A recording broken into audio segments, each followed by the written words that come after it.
Hi കൂട്ടുകാരെ, ഇന്ന് നമുക്ക് 2ാം ക്ലാസ്സിലെ മലയാളം പാഠം 4 പൂരം പൊടിപൂരം എന്ന പാഠം പരിചയപ്പെട്ടാലോ? പാടി രസിക്കാം. ആനക്കൊമ്പൻ. അപ്പോൾ ആനയെക്കുറിച്ചിട്ടുള്ള കൊമ്പനാനയെക്കുറിച്ചിട്ടുള്ള ഒരു പാട്ടാണ് ഇവിടെ തന്നിരിക്കുന്നത്. നോക്കൂ കൂട്ടുകാരെ, ആനയെ കണ്ടോ? ഈ ആനയെക്കുറിച്ചുള്ളൊരു പാട്ടാണ് നമുക്ക് പഠിക്കാനുള്ളത്. നമുക്ക് പാട്ടൊന്ന് പാടി നോക്കിയാലോ? ആനക്കൊമ്പൻ. അമ്പലഗോപുര നടയിലൊരാനക്കൊമ്പനെ ഞാൻ കണ്ടേ, മുമ്പു മുതൽക്കേ ആനയിലിത്തിരി കമ്പമെനിക്കുണ്ടേ. മുമ്പിൽ തുമ്പു തുളഞ്ഞു വളഞ്ഞൊരു തുമ്പിക്കരമുണ്ടേ, കണ്ട മരത്തിൻ ചില്ലകൾ ചിന്താൻ വേണ്ട കരുത്തുണ്ടേ. കാറ്റത്തിളകും ചേമ്പില മാതിരി കാതുകൾ രണ്ടുണ്ടേ, കാലുകളല്ല കനത്ത കരിങ്കൽ തൂണുകൾ 4ഉണ്ടേ. കൂടുതലുണ്ടു കുറുമ്പക്കൊമ്പന് കൂച്ചി വിലങ്ങുണ്ടേ, കൂട്ടിനു നിൽപ്പുണ്ടരികിൽ പാപ്പാൻ കുറുവടിയും കൊണ്ടേ. ആളുകളേറിയ കൗതുകമോടെ കണ്ണെറിയുന്നുണ്ടേ, ആനക്കൊമ്പനെയാകപ്പാടെ കാണാനഴകുണ്ടേ. എനിക്ക് ദേശം എഴുതിയ കവിതയാണിത്. അപ്പോൾ എന്താണ് കൂട്ടുകാരെ കവിതയിൽ പറയുന്നത്? ആനയെക്കുറിച്ച്, ആനയുടെ പ്രത്യേകതകളെക്കുറിച്ച് ഒക്കെയാണ് ഈ കവിതയിൽ പറയുന്നത്. നമുക്കൊന്നും കൂടി കവിത വായിച്ച് അതിൻ്റെ അർത്ഥം ഒന്ന് നോക്കിയാലോ? കൂട്ടുകാർക്ക് എന്താണ് കവിതയിൽ നിന്ന് മനസ്സിലായത്? ആനക്കൊമ്പൻ. അമ്പലഗോപുര നടയിലൊരാനക്കൊമ്പനെ ഞാൻ കണ്ടേ.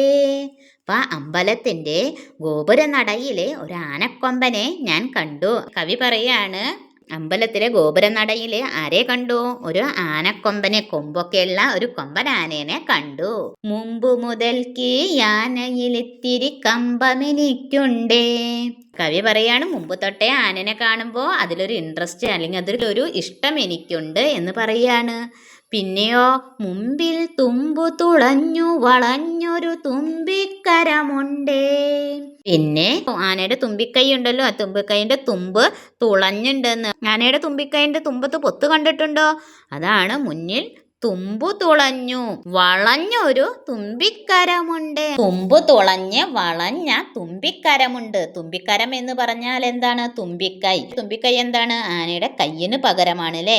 നമ്മൾ കൈ കൊണ്ട് ചെയ്യുന്ന പ്രവർത്തികൾ ആന എന്തുകൊണ്ടാണ് ചെയ്യുന്നത്? തുമ്പിക്കൈ കൊണ്ടാണ് ചെയ്യുന്നത്. ആനയുടെ തുമ്പിക്കൈന്റെ പ്രത്യേകതകൾ നോക്കൂ. കണ്ട മരത്തിൻ ചില്ലകൾ ചിന്താൻ വേണ്ട കരുത്തുണ്ട്.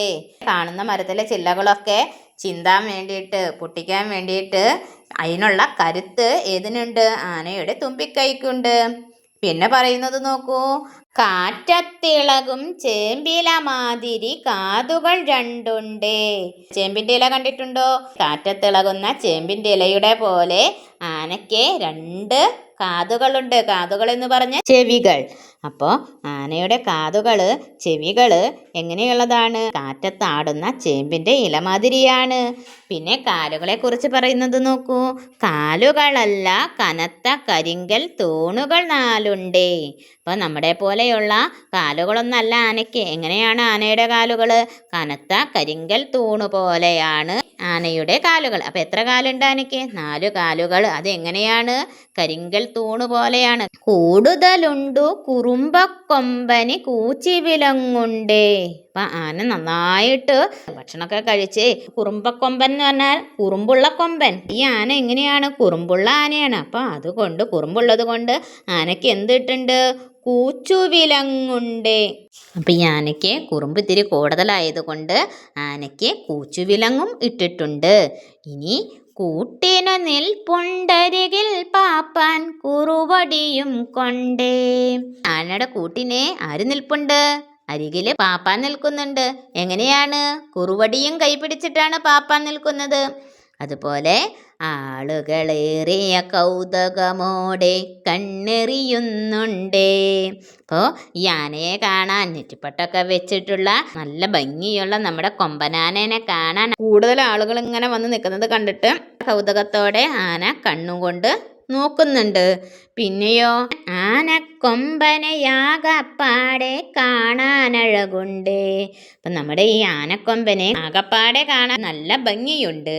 എനിക്ക് ദേശമാണ് ഈ കവിത എഴുതിയത്. ഓക്കെ കൂട്ടുകാരെ, ഇനി നമുക്ക് എഴുതാം. കവിതയിലെ ആനയെക്കുറിച്ച് എഴുതാം. അപ്പം ഈ കവിതയിലെ നമുക്ക് ആനയെക്കുറിച്ച് എന്തൊക്കെയാണ് പറയുന്നത്? കൂട്ടുകാരൊന്ന് പറഞ്ഞേ. തുമ്പു തുളഞ്ഞ വളഞ്ഞ ഒരു തുമ്പിക്കൈയുണ്ട്. ചേമ്പില പോലെ കാതുകൾ 2 പിന്നെയോ, കരിങ്കൽ തൂണ് പോലെ 4 കാലുകളുണ്ട്. ആനയ്ക്ക് കൂച്ചുവിലങ്ങിട്ടിട്ടുണ്ട്. പിന്നെ ആനയ്ക്ക് കൂട്ടിനായിട്ട് ആനപ്പാപ്പൻ കുറുവടിയും കൈപിടിച്ച് നിൽക്കുന്നുണ്ട്. ഓക്കെ കൂട്ടുകാരെ, ഇങ്ങനെ കവിതയിലെ ആനയെക്കുറിച്ച് നമുക്ക് എഴുതാം. ഇനി നമുക്ക് ഇതിൻ്റെ ബാക്കി ഭാഗങ്ങളുമായി അടുത്ത ക്ലാസ്സിൽ വീണ്ടും കാണാം. ബായ്.